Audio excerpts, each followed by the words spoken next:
어느 목사님과 이런 통화를 하였습니다. 코로나19로 인해서 우리가 많은 어려움과 시련들을 겪고 있지만은 한편으로는 이 코로나가 우리에게 여러 유익도 준다는 것입니다. 그 내용이 뭐냐면은 집에 있어서 말씀을 읽을 수 있는 귀한 시간들이 많아지고, 그리고 또 우리 자신들을 돌아볼 수 있는 그런 기회가 되어서 한편으로는 나름대로 이 시기를 아주 유익하게 보내고 있다는 그런 이야기였습니다. 매우 공감이 가는 이야기입니다. 저도 그래서 이 기회에 말씀을 더 가까이 하고 그동안 못했던 여러 가지 생각들을 정리하는 시간을 가지려고 많이 애를 썼습니다. 그래서 저는 최근 사도행전을 묵상하고 있습니다. 교회가 어려움을 당하는데 다시 한번 이 사도행전의 말씀을 통해서 우리 교회의 모습을 돌아볼 수 있는 그런 기회가 됨을 또한 감사하게 생각하고 있습니다. 특히 요즘 이 코로나로 인해서 우리 교회가 사회적으로부터 많은 비난을 받고 많은 어려움을 겪고 있는 이 시기에 어쩌면 우리가 가슴 아픈 일이지만은 어쩌면은 이 기회에 우리 자신들과 우리 자신의 믿음 그리고 우리 교회의 모습을 돌아볼 수 있는 귀한 기회가 되어야 할 줄 믿습니다. 어쩌면 이 위기가 우리에게서 새로운 기회가 될 수 있기 때문입니다. 교회가 다시 새롭게 거듭날 수 있는 그런 귀한 기회임인지도 우리는 모릅니다. 그래서 우리는 이 사도행전의 말씀을 통해서 그 초대교회의 모습을 바라보면서 오늘 한국교회와 또 특별히 우리 제주하영교회의 모습을 살피면서 우리가 어떻게 해야 할지를 돌아볼 수 있는 귀한 시간이 될 줄 믿습니다. 오늘 우리 장로님께서도 우리 교회를 위해서 정말 눈물 어린 기도를 드렸습니다마는 오히려 이 어렵고 힘든 이 시기가 하나님께서 우리에게 새로운 뜻을 펼치기 위한 하나님의 일을 수행하시는지도 모른다는 그런 생각이 듭니다. 정말 우리가 장로님께서 드린 그 기도가 정말 우리의 기도임을 우리가 공감하면서 정말 이 코로나19 사태가 종식되기를 우리가 함께 기도해야 할 것입니다. 우리가 제대로 이렇게 함께 모여 예배를 드리지 못하는 이런 힘든 상황 가운데서 우리가 이렇게 온라인 예배를 통해서 하나님께 예배를 드리고 있습니다. 그러나 하나님은 살아계시기에 어느 곳에 또 살아계셔서 우리의 모든 역사를 주관하신 분이시기에 우리가 그 하나님을 믿고 그 하나님께 우리가 예배와 기도를 드리는 것입니다. 특별히 오늘 온라인 예배로 가정에서 또한 여러 곳곳에서 예배를 드리는 우리 성도님들도 이 시간 마음과 정성 다해서 우리가 온전히 하나님께 예배하는 그 심정으로 하나님께 예배해야 할 줄 믿습니다. 우리는 이 사도행전을 성령행전이라고 말합니다. 그것은 복음을 전파하는 데 있어서 이 성령의 역사심이 나타나는 것을 보여주고 있기 때문입니다. 그래서 이 사도행전의 전체적인 내용을 우리가 보면은 그리스도의 복음이 온 땅에 어떻게 전파되는가 하는 그 과정들을 하나하나 자세하게 우리에게 보여주고 있습니다. 하나님께서 이 땅에 교회를 세우시고 그 교회를 통해서 정말 하나님 나라의 뜻을 이루어나가기 위한 하나님의 일들을 해나가는 그 모습들을 우리는 이 사도행전의 모습을 통해서 우리는 살펴볼 수 있습니다. 그런데 놀라운 것은 이 모든 하나님이 하시는 일들은 하나님의 사람들을 통해서 이 일들을 이루어 나가는 것을 우리가 볼 수 있습니다. 그래서 이 사도행전을 통해서 베드로와 사도 바울 그리고 초대교회의 많은 믿음의 성도들의 그 삶의 모습을 통해서 복음이 이 땅에 확장되어지는 그 놀라운 모습들을 우리가 보게 됩니다.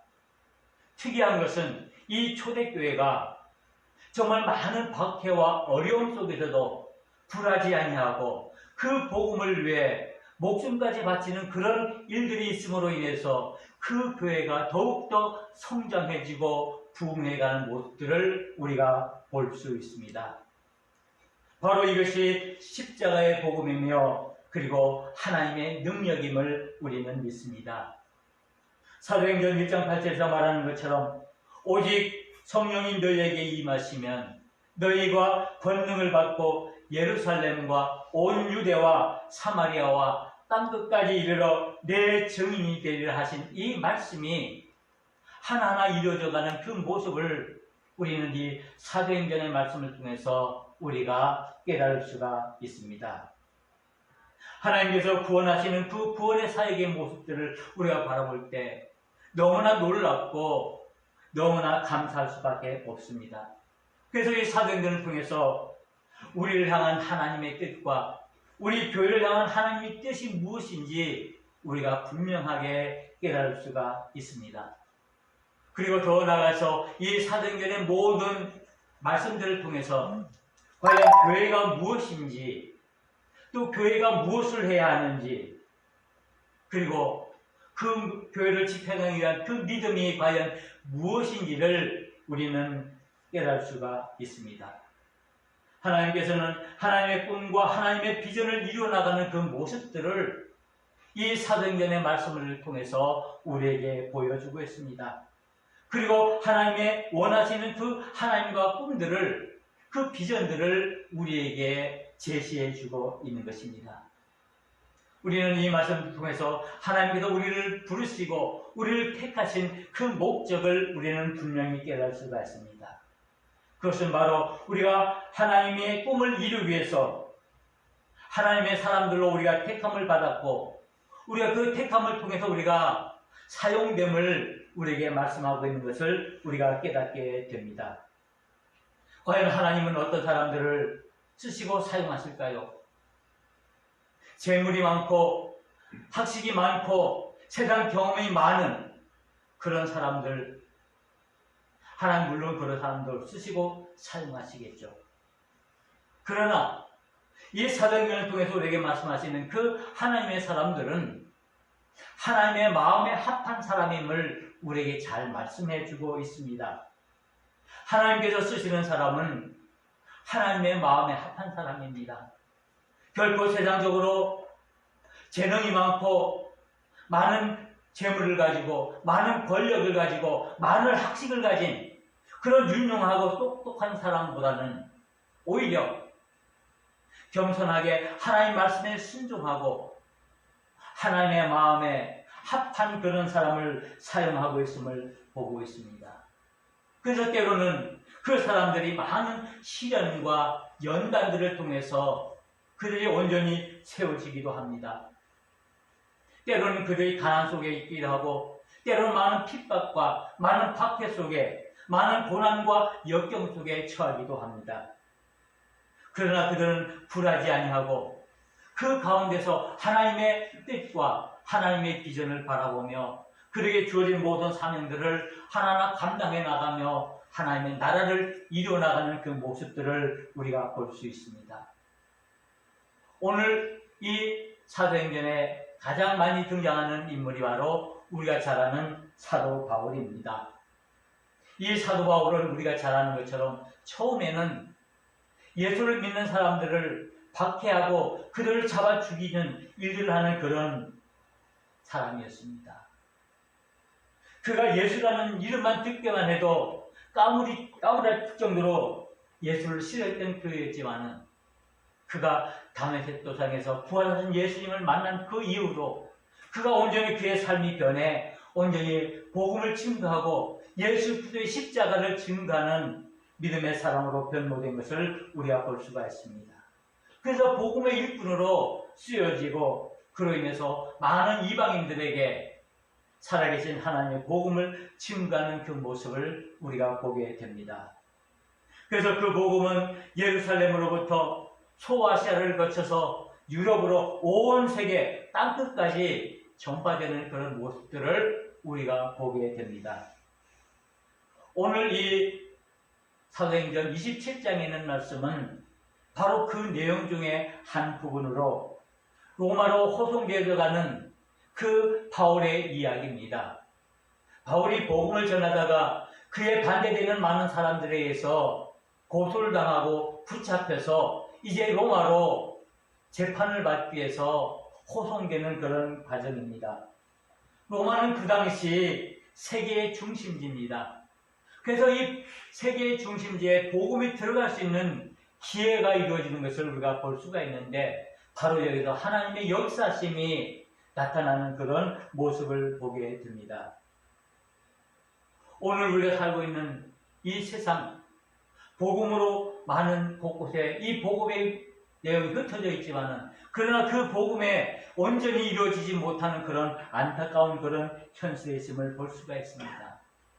여러 곳곳에 많은 교회들이 세워졌지만은 그 교회들이 온전한 그 교회의 본질의 사명을 감당하지 못하고 여러 가지 어려운 가운데 처한 그런 모습들을 보게 됩니다.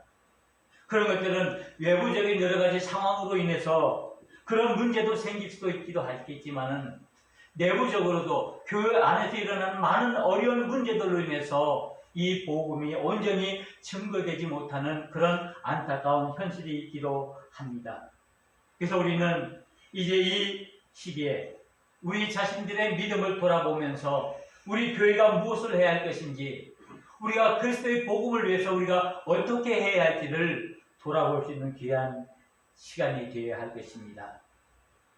오늘 이 사도행전 27장에 있는 이 말씀은 바울이 포로로 잡혀 재판을 받을 때에 로마로 호송되는 그런 이야기라고 말씀을 했습니다. 이 바울은 로마 시민권에 있는 사람이었습니다. 그래서 이 로마 시민권에 있는 사람은 아무 데서나 마음대로 재판할 수 없고 꼭 이 로마에 가서 그 로마 황제 앞에서 이제 재판을 받기로 되어 있습니다. 그래서 이 바울 역시 그가 재판을 받기 위해서 로마로 가는 중입니다. 그런데 오늘 이 로마로 가는 이 바울의 그 모습이 바로 하나님께서 복음을 증거하시는 놀라운 역사의 증거임을 우리에게 보여주고 있습니다. 바울은 많은 고난을 통해서 하나님의 뜻을 증거합니다. 우리가 생각하기는 하나님께서 복음을 증거하는 데 있어서 하나님께서 그들을 지켜주시고 그들을 보호해 주셔서 그들이 좋은 여건 속에서 좋은 환경 속에서 아무런 문제 없이 복음을 증거했으면 좋겠지만은 그러나 복음을 증거하는 그 과정에는 많은 어려움과 시련들이 있는 것을 보게 됩니다. 우리는 여기서 생각할 수 있는 것은 우리 사람의 생각과 하나님의 생각은 다르다는 것입니다.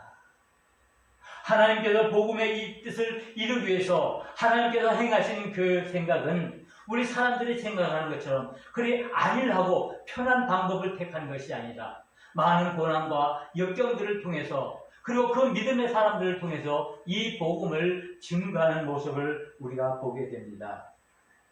오늘 이 바울이 로마로 호송되는 가기 위해서 배를 탑니다. 그 배를 타고 이제 많은 사람들과 로마로 가는데 처음에는 이 바울이 이 배가 출항해서는 안 된다라고 얘기했습니다. 왜냐하면 그 바울은 하나님으로부터 계시를 받았기 때문입니다.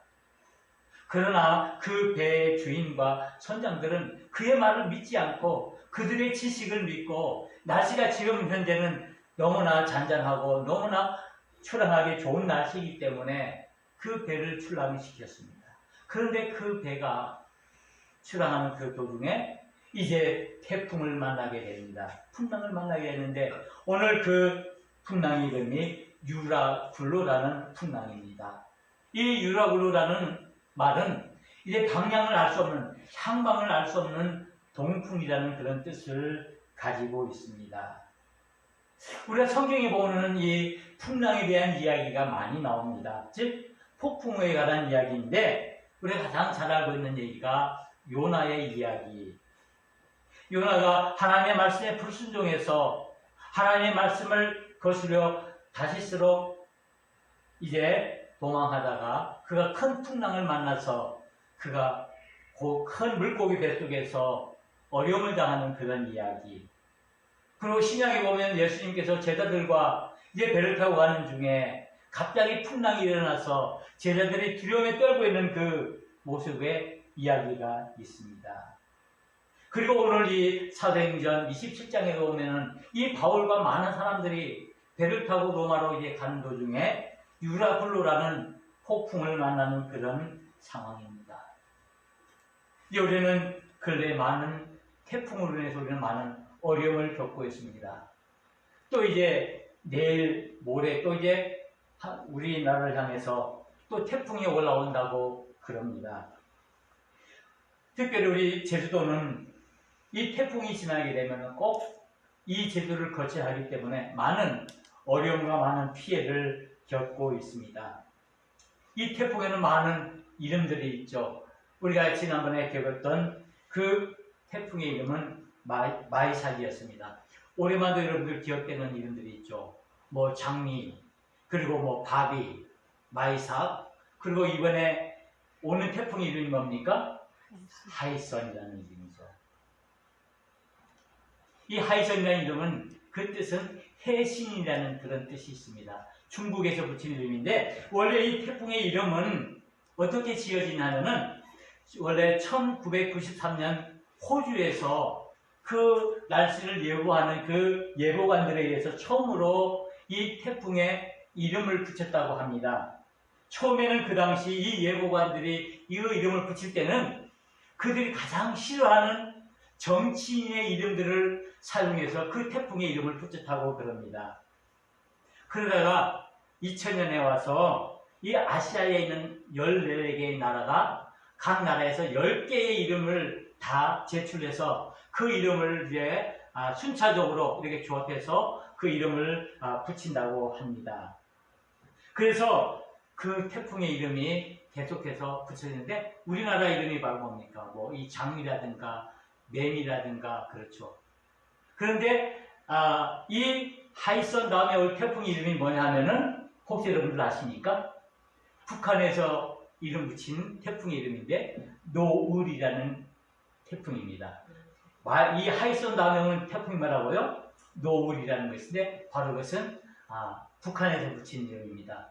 이렇게 태풍의 우리말 이름이 많은 이유는 우리나라에서 제출한 이름과 또 북한에서 내놓은 이름을 합치니까 다른 나라들보다 많이 있죠. 그래서 우리 장미는 우리 한국에서 붙인 이름이고 바비는 베트남에서 그렇고 이 마이삭이라는 것은 캄보디아에서 붙인 이름인데 이 하이선은 중국에서 붙인 이름이죠. 그 다음 태풍은 북한에서 붙인 노을이라는 그런 태풍이 붑니다. 이 태풍의 위력이 얼마나 강합니까? 초속 50m, 이것은 우리가 상상치도 못하는 그런 거예요. 그 태풍의 위력으로 인해서 우리는 많은 어려움과 많은 시련을 겪고 있습니다. 또 이로 인해서 우리가 많은 인명의 피해와 그리고 물적 피해도 입는데 가장 우리나라에 큰 피해를 줬던 태풍은 우리가 잘 아는 것처럼 루사인데 5조 이상의 피해를 낸 그런 경우도 있었습니다. 이 태풍으로 인해서 지붕이 날아가고 담벼락이 무너지고 전시주가 꺾이는 그런 어려운 그런 태풍이 옵니다. 그런 태풍을 우리가 겪게 되면 너무나 두렵고 떨립니다. 어떻게 하든지 이 태풍이 빨리 지나가야 할 텐데 하는 그런 불안한 마음들이 우리를 힘들게 합니다. 그런데 이런 태풍이 자연적인 태풍만만 아니라 우리 인생 가운데도 이와 같은 태풍이 있다는 말씀입니다. 우리가 살아가면서 전혀 예기치 않았던 그런 어려운 일들이 우리를 힘들게 하고 우리를 고난 가운데로 인도합니다. 때로는 우리를 아프게 하는 질병이 태풍이 우리에게 몰아쳐 오기도 하고, 때로는 우리의 사업들이 실패함으로 말미암아 그 사업의 실패의 태풍이 우리를 어렵게 하고 우리에게 몰아쳐 오기도 합니다. 우리 때로는 우리가 정말 믿고 의지했던 그 친구의 배신을 당하는 그런 태풍과 같은 아픔을 겪기도 합니다. 때로는 우리가 잘 다니던 그런 직장으로부터 우리가 실직을 당하고 그로 인해서 우리가 어려움을 당하기도 합니다. 때로는 우리 가정의 여러 가지 문제로 인해서 우리의 가정이 깨어지기도 하고 그 가정에 많은 아픔이 오기도 합니다. 그로 인해서 우리는 정말 태풍보다 더 무서운 그 인생의 태풍을 겪으면서 우리는 살아갑니다.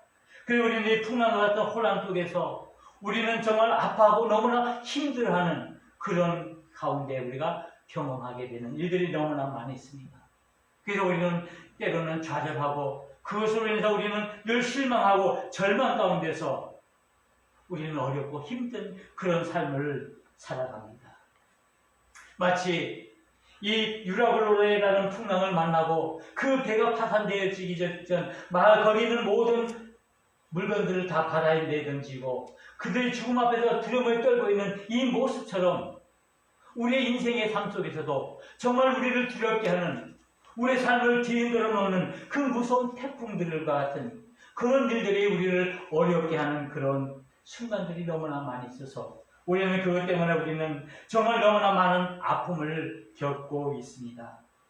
그래서 우리는 무엇을 의지해야 할지, 우리는 무엇을 바라보고, 우리는 무엇을 소망하고 살아가야 할지 정말 힘든 그런 어려운 상황에서 우리가 살아갈 때가 많이 있습니다. 그러나 오늘 본문의 말씀에 보면은 이 유라굴로의 폭풍을 만난 그 가운데서 바울은 거기에서 불안에 떨고 있는 이 폭풍랑으로 인해서 많은 고통 가운데 있는 사람들 향해서 이제 외치는 음성을 우리가 들을 수가 있습니다. 그가 두려움에 떨고 있는 많은 사람들 앞에 서서 여러분들이요, 이제는 안심하라. 이제는 안심하라. 이 풍랑으로 인해서 많은 물건들의 손해를 볼 것이고 이 배가 파산되기도 하겠지만은 그러나 우리 생명에는 전혀 지장이 없을 것입니다. 내가 이미 이 음성을 하나님으로부터 들었습니다라고 이 사람들에게 이 외침을 외치고 있는 것입니다. 이제는 안심하라. 오직 너희들이 당할 것은 너희 생명에는 아무 손상이 없을 것이라고 말씀하고 있는 그 모습을 우리가 보게 됩니다. 오늘 이 말씀 통해서 우리는 정말 인생의 그 풍랑 가운데서 우리에게 들려주시는 하나님의 음성을 듣기를 원합니다. 이제는 안심하라. 너희들이 비록 너무나 험하고 힘든 너희의 죽음을 두렵게 하는 그런 폭풍들이 너희들을 괴롭게 하고 너희들을 힘들게 할 것이지만 그러나 내가 너희를 지켜주시고 너희를 인도해 주시겠다고 말씀하고 있는 것입니다. 내가 너희를 권하노니 이제는 안심하라. 너희 중 생명에는 아무 손상이 없겠고 오직 대뿐이다. 너희들이 당하는 그 많은 인생의 풍랑 속에서 너희들 그 무섭고 험한 그 태풍 속에서도 내가 너희를 지켜주고 너희의 생명은 아무 손상이 없도록 너희를 지켜주고 인도해 주셨다고 말씀하고 있는 것입니다. 바로 우리가 이것을 믿는 것이 우리의 믿음입니다. 우리는 믿음의 사람으로 하나님의 택함을 받은 사람들입니다. 우리를 풍랑 속에서 우리를 인도하시는 그 하나님을 믿는 믿음의 사람들입니다. 우리는 지금 이 풍랑으로 인해서 이 인생의 풍랑으로 인해서 많은 고통과 아픔 속에 있다 할지라도 우리의 삶의 주인 되시고 우리의 모든 것이 되어주신 그 하나님이 살아계셔서 우리를 지켜주시고 우리를 향해서 이제는 안심하라. 너희들 비록 정말 많은 시련과 고난과 역경 속에 있다 할지라도 너희들이 많은 박해 속에 있다 할지라도 너희를 두려워하지 말고 오직 살아계신 하나님만 바라보고 하나님만 의지하라라고 말씀하고 있습니다. 바로 그분이 우리 예수 그리스도 주님이십니다. 그분이 우리를 구원하시기 위해서 우리를 정말 우리에게 생명을 주시기 위해서 십자가에서 피 흘리시고 우리에게 모든 것을 주신 하나님의 아들이십니다. 그 예수님께서 우리 풍랑과 같은 그 인생에 있어서 우리의 배의 주인이 되어 주시고 우리의 항해사가 되어 주셔서 우리를 친히 이끌어 주시는 살아계신 하나님이십니다. 그 하나님께서 우리 인생을 이끌어 주시고 인도해 주실 줄 믿습니다. 정말 그 하나님께서 우리의 힘과 능력이 되어 주셔서 우리를 늘 하나님께서 원하시는 그 소망의 곳으로 우리를 인도해 주시고 우리를 인도해 주십니다. 그래서 이 험한 풍랑, 이 태풍 속에서도, 이 인생의 풍랑 속에서도 우리를 이기게 하시고 우리를 지키시고 우리를 인도해 주신다는 말씀입니다. 그래서 말씀하십니다. 너희는 마음에 근심하지 말라. 하나님을 믿으니 또 나를 믿으라. 우리 주님께서 우리에게 주신 말씀입니다. 우리는 무엇을 근심하고 있습니까? 우리는 이 풍랑이 휘몰아치는 이 인생의 바다 속에서 우리는 무엇 때문에 무엇을 두려워하며 우리는 무엇 때문에 절망에 휩싸여 있습니까? 그러나 우리에겐 믿음이 있습니다. 우리는 하나님을 향한 그 믿음이 있기에 그 믿음으로 인해서 우리는 살아계신 우리의 인생의 주인 되시는 그 하나님을 의지하고 그 하나님을 바라보고 나아갑니다. 그 하나님께서 말씀하십니다. 너희는 마음에 근심하지 말라. 하나님을 믿으니 또 나를 믿으라. 이제 우리는 무엇을 걱정하고 있습니까? 우리의 건강의 문제, 우리의 사업의 문제, 우리의 직장의 문제, 우리 인간관계의 문제, 우리 장래의 문제, 우리 가정의 문제, 여러 가지 험난한 이 문제들, 이것 때문에 우리는 두려워하고 무서워하고 있습니까? 그렇다면 우리에게 우리의 믿음이 무엇입니까? 이 고난 속에서 살아가는 우리 인생들에게 있어서 정말 우리가 믿음의 사람으로 택함을 받은 우리라면 과연 우리는 무엇을 해야 할 것입니까? 우리는 어떻게 이 인생의 풍랑을 극복해야 합니까? 이 어려운 이 환경 속에서 이 정말 고난의 시계 속에서 우리의 믿음의 사람은 어떻게 살아야 합니까? 우리는 하나님의 음성을 들어야 합니다. 그리고 그 음성을 통해서 우리는 다시 일어서야 합니다. 우리는 다시 회복되어야 합니다. 이 회복의 사명을 감당하기 위해서 하나님께서는 이 교회를 세우셨습니다. 이 교회로 하여금 정말 이 무너져가는 이 세상들을 다시 회복시키기 위해서 이 교회를 세우시고 이 교회에 사명을 주십니다. 그래서 이 사도행전의 말씀을 통해서 다시 한번 이 교회가 무엇을 해야 할지, 교회가 어떻게 서야 할지를 우리에게 말씀하고 있는 것입니다. 그래서 복음을 통한 그 회복을 우리에게 말씀하고 있습니다. 성령님께서 역사하셔서 우리 교회로 하여금 정말 이 모든 시련과 환난 속에서 우리를 온전히 세워주시고 또 정말 이 교회를 온전히 세워주셔서 이 교회를 통해서 온전한 하나님의 사랑을 실천할 수 있도록 인도해 주신다는 말씀입니다. 오늘 우리 하나님은 우리 교회를 향해서 말씀하십니다. 그리고 하나님은 우리 믿음의 사람들 향해서 말씀하십니다. 이제는 안심하라. 이제는 안심하라. 비록 지금 너희들이 있는 상황이 그 휘몰아치는 너희를 넘어뜨리기 위해서 너희를 불안에 떨고 있는 그 상황에 있다 할지라도 너희들 두려움을 해서 고통을 당하고 있다 할지라도 그러나 그것들 때문에 낙심하고 좌절하고 실망하지 마라. 절망하지 마라. 살아계신 하나님을 바라보고 그 하나님을 의지하고 그 하나님의 말씀에 순종하고 나아갈 때 너희들이 새로운 생명을 얻을 것이라고 말씀하고 있습니다.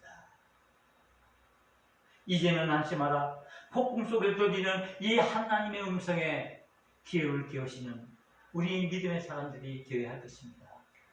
우리가 비록 고통과 아픔 속에 있다 할지라도 우리를 내버려 두지 아니하시고 우리를 온전히 붙들어 주셔서 우리 인생의 그 풍랑 가운데서도 우리의 항해사가 되어주시고 우리의 나침반이 되어주셔서 우리를 인도하시는 그 하나님을 온전히 의지함으로 하나님의 뜻을 이뤄나가는 우리 모두가 되어야 할 것입니다. 절망과 두려움과 불안과 고통 속에 있는 우리의 믿음의 사람들에게 우리가 이 폭풍 속에서 우리에게 들려주시는 그 하나님의 음성에 귀를 기울이는 우리 모두가 되어야 할 것입니다. 이제는 안심하라.